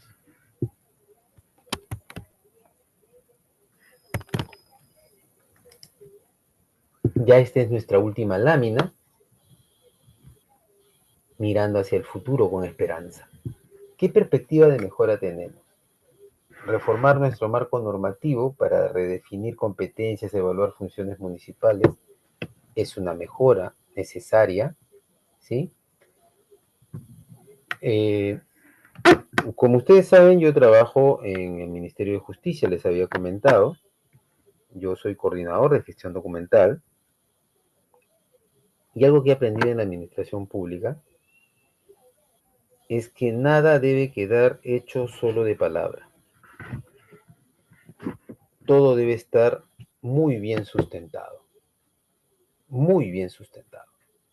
Y la mejor sustentación es poner en blanco y negro. Alguna vez un presidente del Jurado Nacional de Elecciones dijo, papelito manda, efectivamente. Eso se llama la normalización de procesos. Cuando tú hablas de una reforma del marco normativo, no solamente es a nivel de leyes, sino es a nivel de toda esa persiana, esa pirámide que va fluyendo desde la ley, ¿no? La máxima norma que es la Constitución, le siguen las leyes, los decretos, le siguen las normas municipales, y de ahí vienen ¿cómo se llaman? Los reglamentos, protocolos, directivas, lineamientos, o sea, todo es una persiana de normativas que te permiten regular la actividad pública, la gestión pública. Si tú normalizas tus procesos, estas personas que son de tránsito, que son puestos de confianza, que llegan a un puesto por 1 año, 2 años, no les vas a dar tiempo a que cambien las cosas, porque no se trata de tomar la dirección y cambiar como a ti se te parece, desconocer lo que el anterior estuvo y crear tu nueva idea de gestión. No, hay que normalizarlo, hay que normalizarlo, y si lo pones en blanco y negro, no le das tiempo a que nos estén jugando con los procedimientos que deben estar claramente definidos. Y eso se enmarca partiendo por políticas, pues un desarrollo de una política nacional de descentralización moderna va a ayudar para desprender esa persiana normativa. El uso de las tecnologías para articulación y monitoreo. Hablábamos que desde 1969, hace 56 años, este mundo se revolucionó. Marx, cuando surge con su pensamiento materialista, histórico, ¿sí? Con su sueño del comunismo, como que todavía es una utopía el comunismo, no tenía la menor idea de lo que era un microchip, ni cómo esto iba a cambiar el mundo. Y la gobernanza multinivel y la participación real de los actores regionales en las decisiones nacionales. Y cuando hablo de reales actores, no solo hablo de los políticos, sino hablo de los poderes económicos en las regiones, de los poderes políticos, de los poderes de la propia ciudadanía, de la propia organización popular. De la propia organización popular.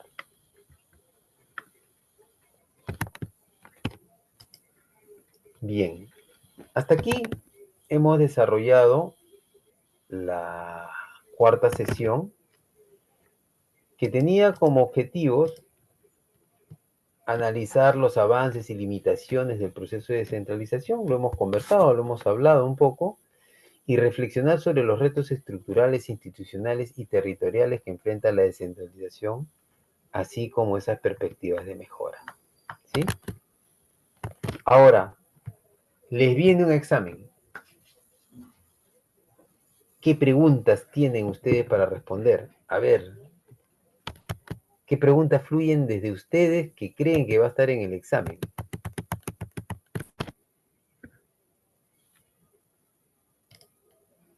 ¿Alguien se anima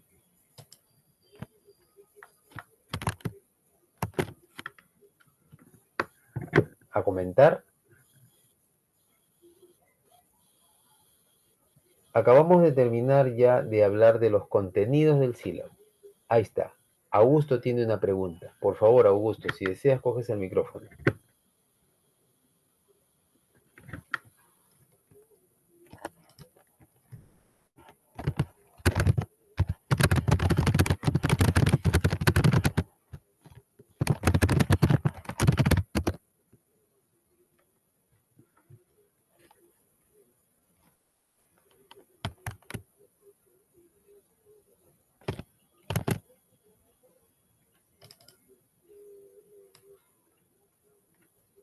¿Coges el micrófono, Augusto?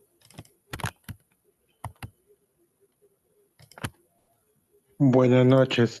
Creo que sería bueno un balotario de preguntas y en base a esas preguntas, unas 20 preguntas, ¿no? Que se escoja unas cuantas para uno responda, ¿no? Gracias. Ah, excelente, excelente. Gracias. Mira, los organizadores están tomando nota, ellos le darán las condiciones de cómo se dará la evaluación, pero es una evaluación, Augusto, bastante sencilla porque se desprende.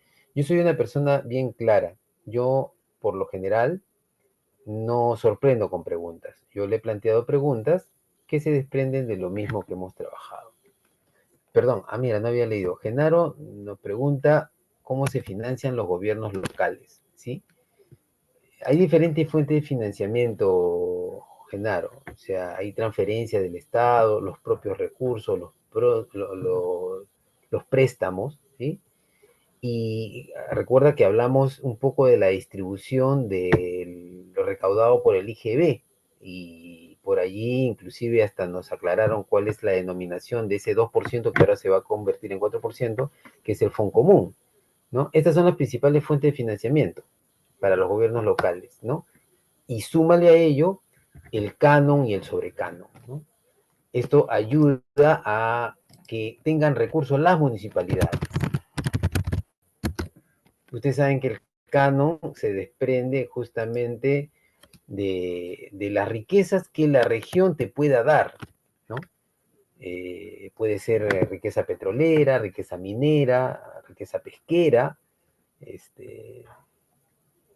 y lo que genere esa riqueza también es un fondo que le llega a los gobiernos locales, a los gobiernos provinciales.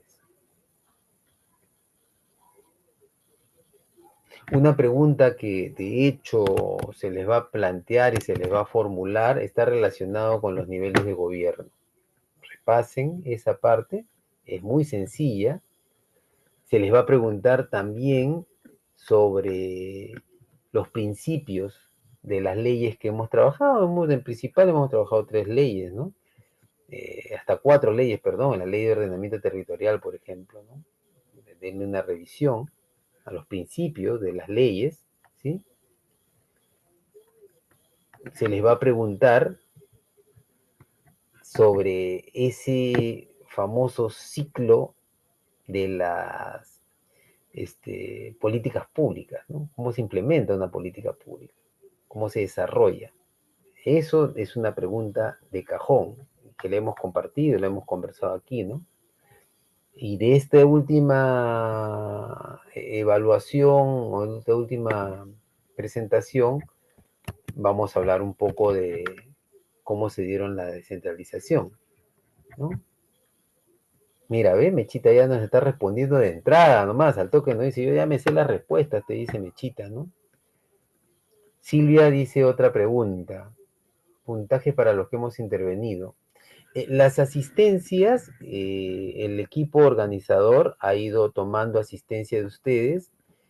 Tengo entendido, conforme al sílabo, obviamente la participación, la presencia, la presencialidad, influyen en sus calificaciones y sobre la base de eso les otorgarán. Yo he sido un ponente estos 4 días, estas 4 fechas, ¿no? tratando de compartir un poco el conocimiento de la descentralización. Y como ustedes habrán notado, no me dejo llevar mucho por el enfoque histórico, que espero ustedes en futuras oportunidades que tengan la posibilidad de impartir conocimiento, siempre lo tomen en cuenta, ¿no? Personalmente, les voy a compartir a todos ustedes mi número telefónico, ¿sí? Ese es mi número telefónico. Parece teléfono público, imagínense la cantidad de personas que me llaman. Posiblemente no les conteste, no contesto números extraños. ¿Por qué? Porque con toda esta inseguridad ciudadana que vivimos, uno tiene que tomar sus cuidados y precauciones. Pero si me escriben, yo gentilmente les responderé, ¿no? Les puedo recomendar algunos textos, algunos libros de historia. Yo tengo una buena biblioteca que leo frecuentemente. Me gustan mucho mis libros, los adoro desde la universidad, que me los he ido comprando poco a poco, ¿sí? Y les puedo comentar respecto de los temas que ustedes requieran o necesiten, puedan exponer. Cuando traten un tema, yo personalmente les recomiendo que utilicen los enfoques históricos. Sitúense en ese plano cartesiano de tiempo y espacio. Sitúense en ese plano cartesiano. Nosotros no estamos solos en el planeta. Nos ubicamos en un tiempo, hablemos 1940, y en un espacio, hablemos Cusco. Digamos 1590 y me sitúo en Huancavelica, ¿no? Tiempo y espacio. Y eso a ustedes los va a orientar para que entendamos los procesos. Pero ojo, una cosa es trazar tiempo ese tiempo y espacio que te genera una cruz y te pone un punto donde te sitúa, pero ese punto, ese tiempo y espacio, no está solo, no está aislado, está dentro de un proceso mundial y ahora vivimos un mundo globalizado. Si bien es cierto la globalización, mira, Eli me pregunta cuánta variedad de papa tiene el Perú. Hasta donde tengo yo entendido, Eli, son 3000 variedades, ¿no? Y que están cuidadosamente protegidas por nuestras comunidades andinas, nuestras papas nativas. Como le decía, ese tiempo y espacio está globalizado. Se hablaba de nuestra cultura, la cultura moche. Se decía que la cultura moche colapsó ante el fenómeno del Niño, ¿sí? Ante el fenómeno del Niño no pudo y el fenómeno del Niño los arrasó, los barrió con todo. Pero resulta que el fenómeno del Niño está comprobado ahora que no es un fenómeno local, es un fenómeno que pasa en todo el Pacífico y que pasa en todo el planeta. Una vez escuché decir a alguien que el aleteo de una mariposa en la India puede producir un huracán en el Atlántico. Cuando uno empieza a averiguar sobre el movimiento del planeta, a mí me pareció muy interesante ver esto de que nosotros giramos alrededor del Sol, pero no es que el Sol está estático en el universo, el Sol se desplaza a más de 8000 kilómetros por hora y que nosotros como planeta lo seguimos, o sea, ese giro elíptico que nos demora un año darle la vuelta, lo hacemos avanzando a 8000 kilómetros al compás del Sol. Esos movimientos que tiene el planeta generan un impacto en la vida que nosotros llevamos. Por eso, ubíquense en el tiempo-espacio. Se ubican en el tiempo-espacio y vean el contexto mundial. Ahora, con mayor razón, en estos momentos, yo estoy conversando con ustedes están ubicados en diferentes lugares del país, puede que algunos de ustedes hasta estén en el extranjero, no lo sé. Puede que alguien que esté en Argentina, en Venezuela, está escuchando esta sesión, ¿sí? Y estamos en línea, y en este preciso instante, a la hora que termine la clase, yo puedo ver mi celular y tengo infinidad de mensajes de personas de diferentes partes del mundo que me están escribiendo, o enterarme yo de noticias tristes o noticias alegres a nivel mundial. en tiempo real. Aquí que estamos de noche, en otras partes del mundo que están de día, están aconteciendo situaciones de impacto mundial. Quizás las guerras se están agudizando, ¿no? Mientras en Estados Unidos están durmiendo los americanos intentando dominar el mundo, al otro lado, las políticas de su gobierno están generando guerras y desangrando pueblos a plena luz del día mientras ellos están durmiendo. En este momento, en alguna casa de la India, en alguna oficina de la India o de China, donde el desarrollo tecnológico está en una avanzada impresionante, puede que estén inventando la verdadera cura del cáncer o posiblemente estén inventando un microchip para llegar más rápido a otro planeta, o quizás están inventando un arma que pueda matar en menor tiempo a la mayor cantidad de personas con las que impacte. Eso está pasando en estos momentos. Y lo sorprendente está en que nos enteramos a los minutos, a las horas de haber acontecido ello. Veamos el enfoque histórico y contextualicémoslo con el planeta. Cuando hablamos de descentralización, hablemos de una descentralización en la que los saberes, los conocimientos y los recursos que yo le traslado, vamos a poner de ejemplo, a Huánuco, este conocimiento, recursos, le permita a esa región del Perú interactuar con el planeta, porque ya no es solamente interactuar con el país, es interactuar con el planeta, con sus avances tecnológicos, con sus propuestas de desarrollo, y tratar de pararnos nosotros fuertemente en nuestros dos pies, mirar con dignidad al planeta y decirle, yo desde acá soy como tú, soy peruano, y te ofrezco esto, a cambio de algo que tú me puedas dar, de igual a igual, no bajando la cabeza, pidiendo que nos ayuden como si nosotros no tuviéramos. Nosotros tenemos, pero lo que debemos tener más es dignidad, orgullo, fuerza de pararnos al frente de cualquier humano del planeta y decirle, si vas a conversar conmigo, en igualdad de condiciones. No bajemos la cabeza. Ha sido un verdadero gusto haberles compartido algunos conocimientos que se centran fundamentalmente en instrumentos normativos que yo deseo que ustedes los revisen con bastante seriedad, que son estas leyes de descentralización, de gobiernos regionales, gobiernos locales y el de ordenamiento territorial. 4 leyes que hemos visto a lo largo de estas 4 sesiones y que yo les pediría de corazón que las estudien y las analicen bien. Y si eso les permite a ustedes en sus espacios de trabajo tener una mejor visión de desarrollo para sus localidades, para su distrito, su provincia, su región, bienvenido sea. Ha sido para todos ustedes un servidor, Samuel Ernesto Navarrete Meneses.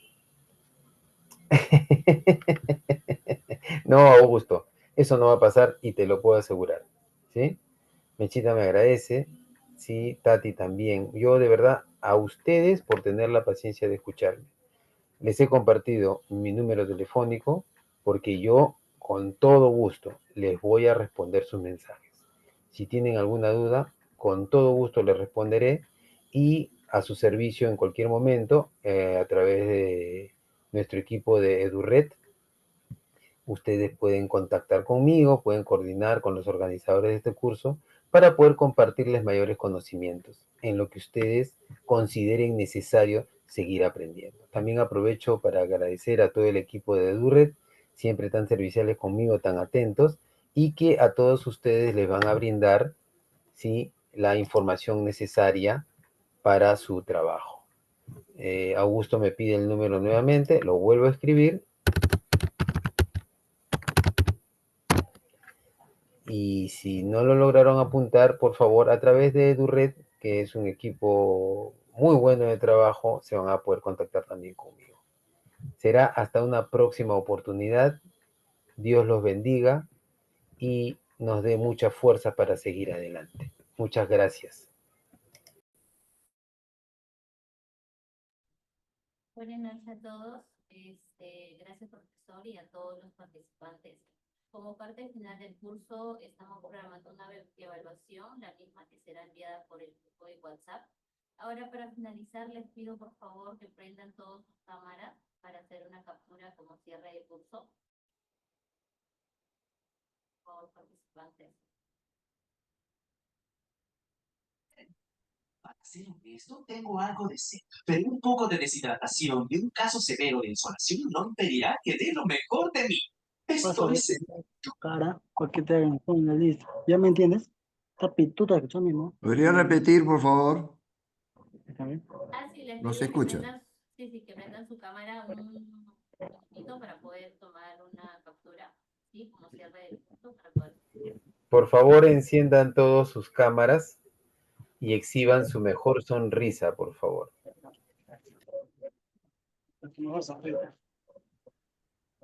¿Está bien? Pues cambiar. No, sonrisa. Bueno.